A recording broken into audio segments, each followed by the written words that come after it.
Honourable Member for Sinasina Yangumur. Thank you, Mr. Deputy Speaker.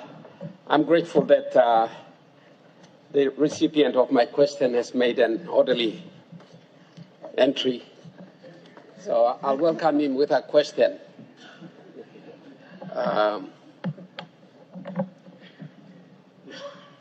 The sale of the MVIL's shares in BSP bank have been a big matter of controversy in recent times, and it still remains a controversy, Mr. Speaker. It's a very important national issue.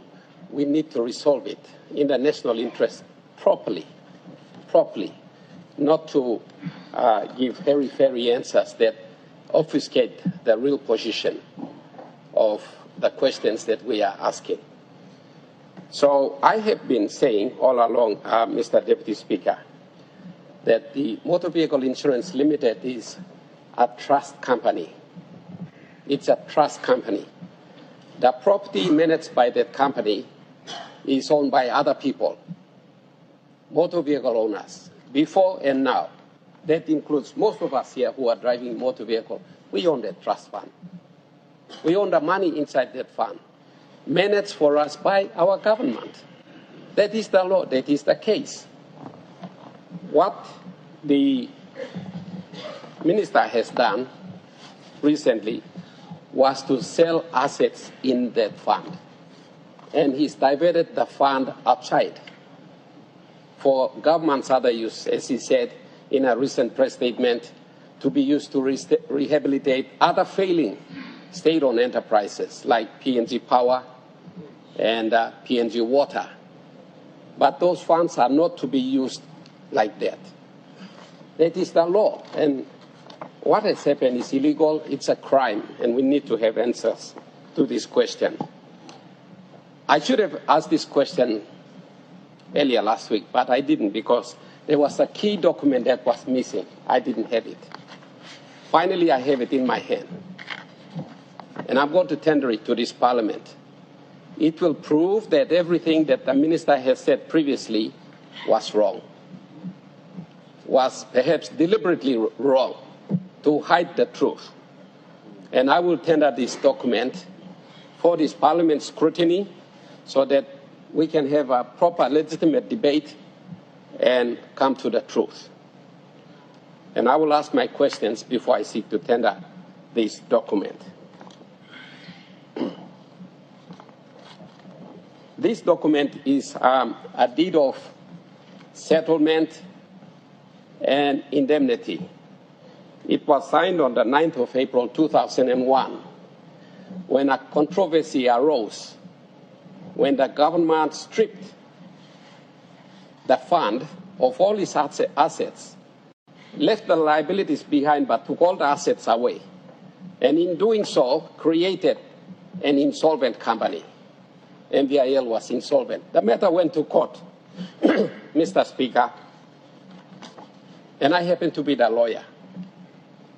I took the matter to court and we won because we proved that what happened was wrong in law.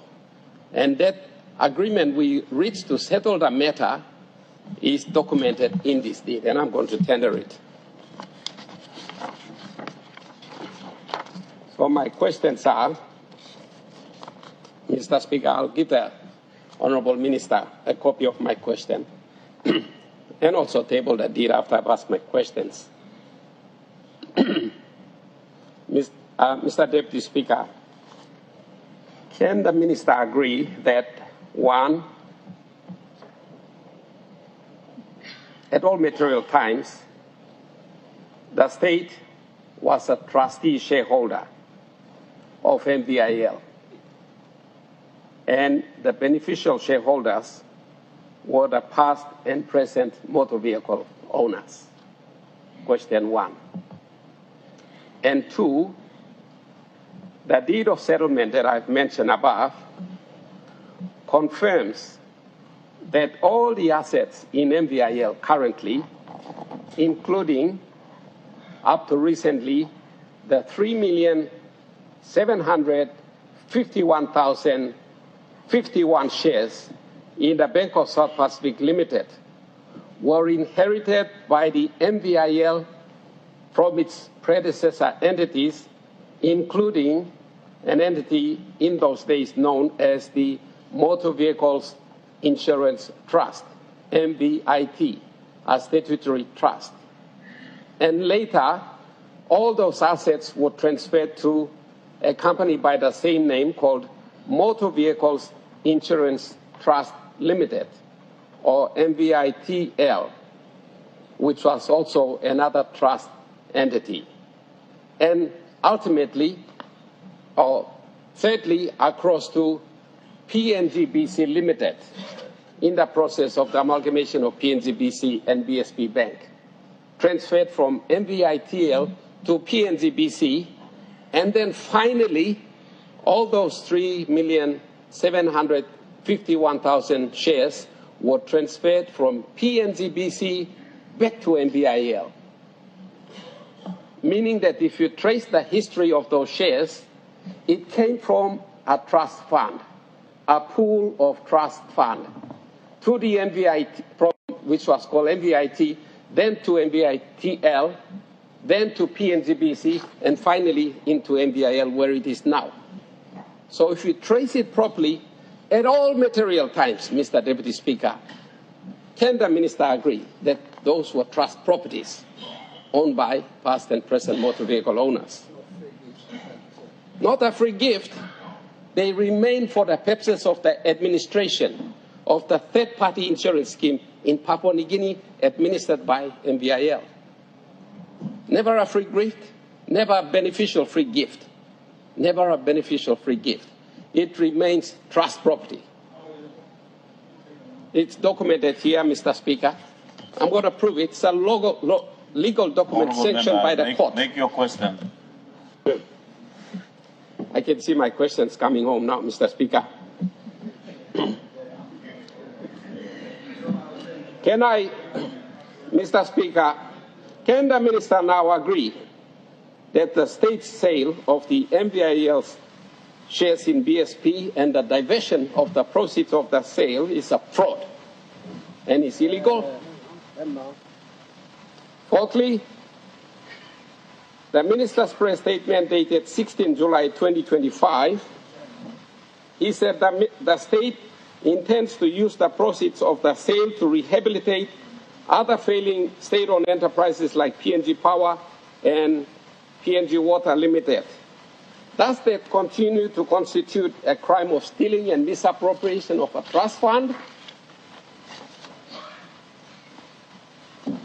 Next. Can the Minister now, in this chamber, before all the honourable members, undertake to freeze the proceeds of the sale until, in an escrow account, until we have fully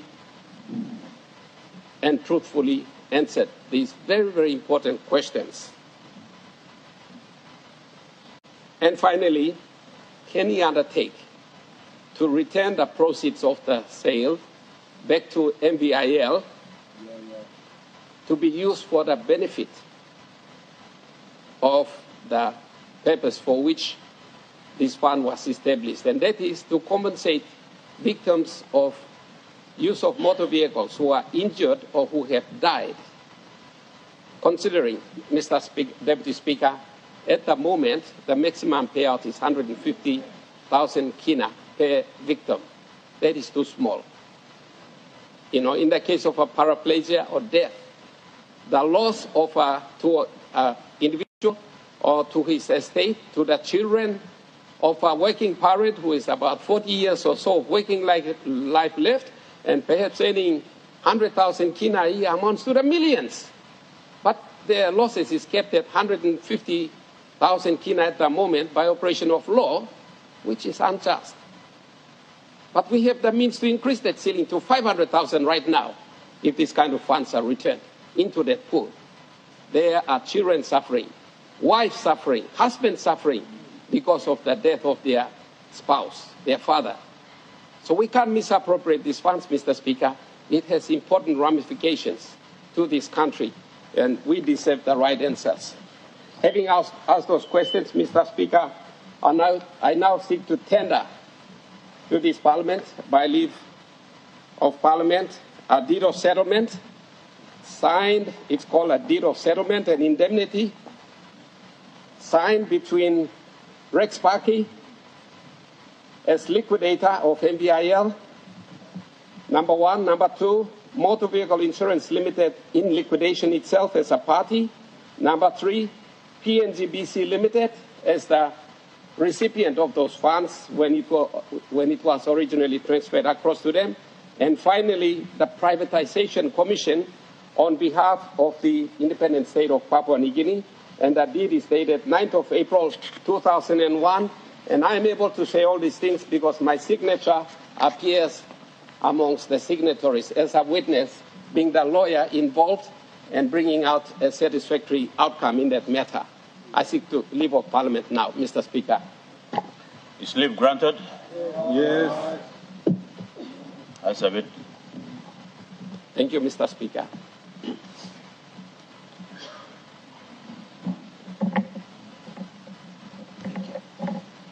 I then ask the Minister for State Enterprise to respond to the question.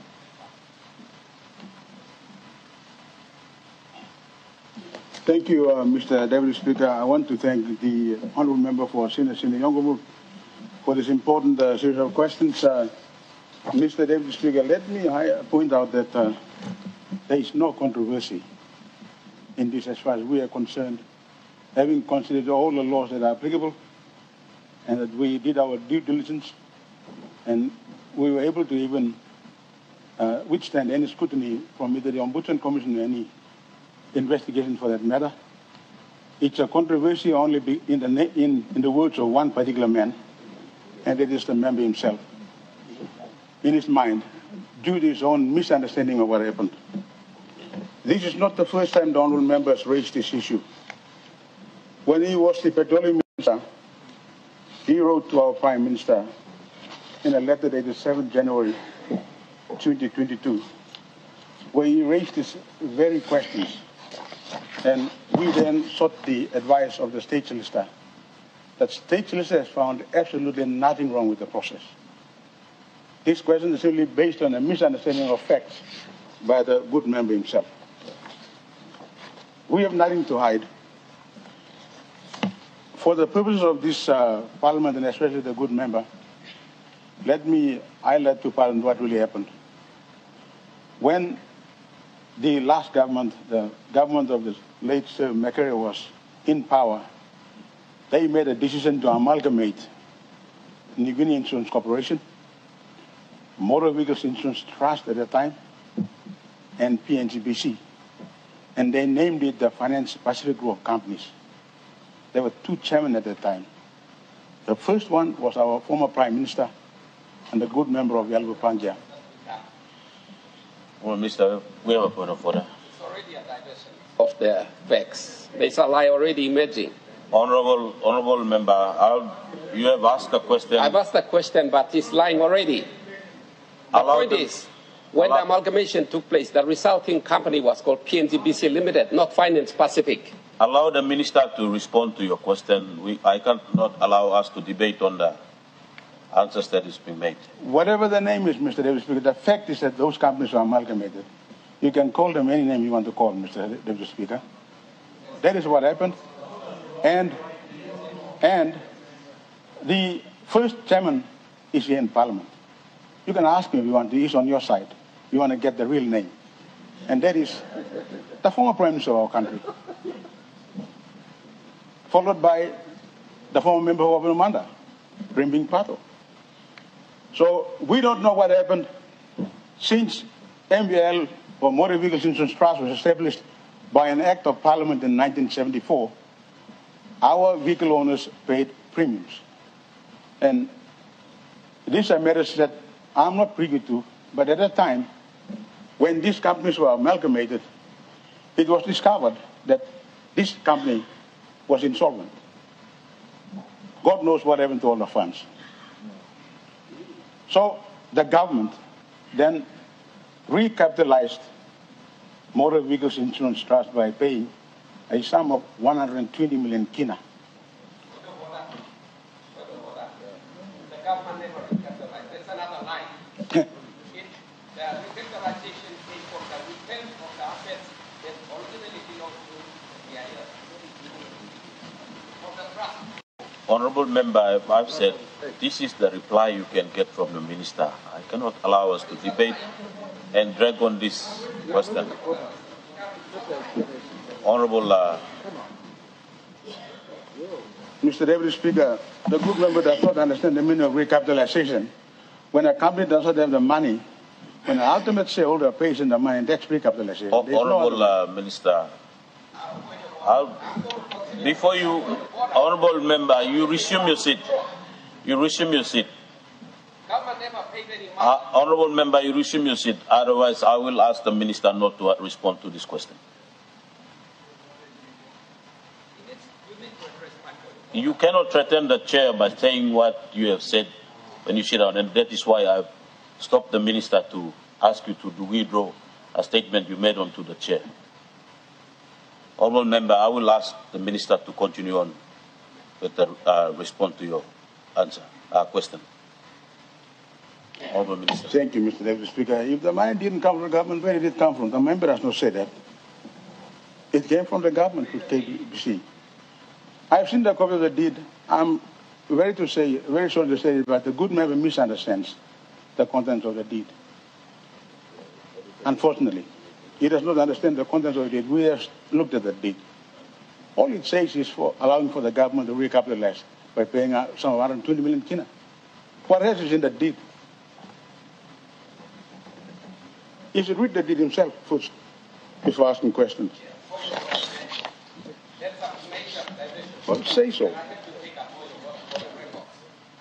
Speaker, the deed says that the assets returned came from the trust original asset book. It's all listed in Schedule 1 and Schedule 2. What was in the original trust and then later returned. Itemized in Schedule 1 and in Schedule 2 of the deed. There can be no mistake about this clarity. Honorable Member for Sensina Yangumul, Honorable Members, I'm not sitting here as a judge to listen to you as we are in the courthouse, so that you can raise point of order for me to know that the point you raised is being true and what Minister have raised is being true. You have asked a question and the Minister is responding to it.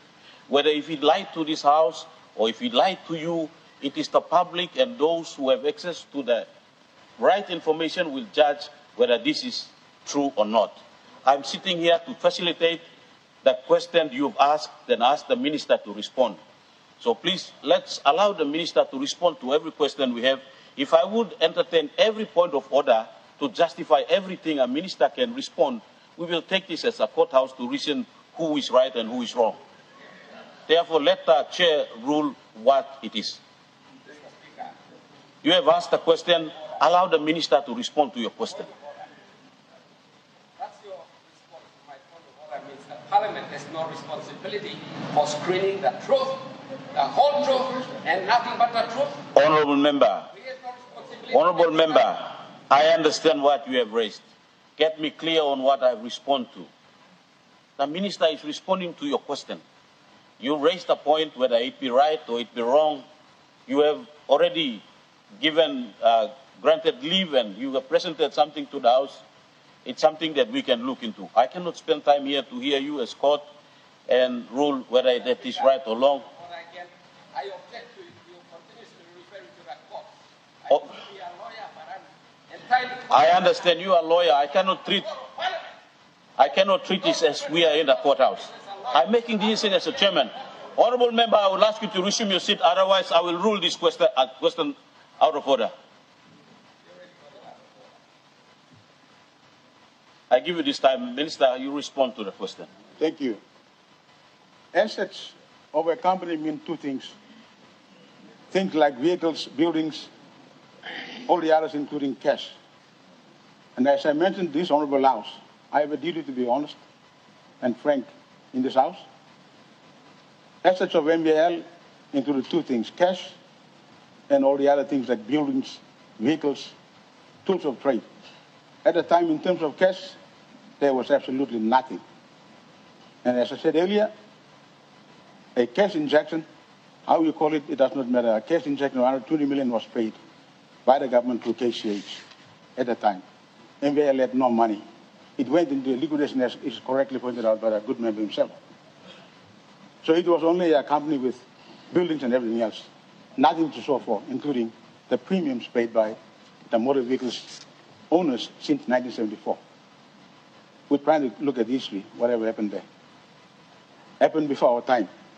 So at the time, the state through KCH made that capital injection and needed that money. And it's captured in that deed. It depends on his interpretation as well as interpretation of ourselves, including our state solicitor. The good member wants to create the controversy, that is his problem. But all the issues that the good member has pointed out are answered in one thing, but one piece of legislation, and that is the Motor Vehicles Insurance or Motor Vehicles Third-Party Insurance Amendment Act 2000. Amendment number 50 of 2000. That was enacted by Parliament on the 5th of December. It captures and it deals with all the questions that the good member has asked. So I would strongly urge him to look at that amendment and he will be satisfied. Mr. Deputy Speaker, all the issues including whether the assets were dissipated, mismanaged or lost, whatever it is, were captured adequately by Parliament in its wisdom in that Amendment Act on the 5th of December 2000. All we need to do is to look at that amendment and then we'll see the story for ourselves. And to finally conclude, so all the answers to the questions the good members raised are captured by that very simple act amendment. All the controversies, whatever, are negated by that amendment. Finally, I have to emphasize this. The good member has not informed this Parliament. How is it that MVIL paid for those shares? Did MVIL pay for those shares? No. They were gifted by the Macquarie government. Absolutely. It was never paid for by MVIL because when BSP and PNGBC were amalgamated, under the amalgamation, it was agreed that the state would end up having 30% of the new bank. Honourable Minister, I'll interject. I'll get a point of order. I'd like to raise a point of order. But so long as we lie, I will continue to raise a point of order in the people's interest. When you incorporate a company, you don't need to capitalize it instantly. You can have a token shareholding, token shares issued. And after that is the question, who contributed the capital? The state never did. That's the point. All the capital, operating capital, came from insurance premiums contributed by motor vehicle owners. The state, I want the minister to produce proof of the actual money paid by the state. Honourable Member for Sinners, in all respect to your point of order, as I wrote earlier, I think you are putting a debate on this point of order, on this question, and I cannot allow for on the chair. So when can I raise a point of order, Mr. Speaker? There is a point of order that you can raise, which it can be corrected, but for you to make a long statement and debate over, the chair will not entertain for that. What if they are lying? Honourable member, you resume your seat. The Speaker made the ruling. I made a ruling that this question, the question the Minister have raised, the Honourable Member have raised has been in written. It's been given to the Minister. I've seen that this question have dragged on for long and we already have a few minutes left. I rule that the Minister, you will respond to the member in writing in the questions that has been given. I'll ask for a new question.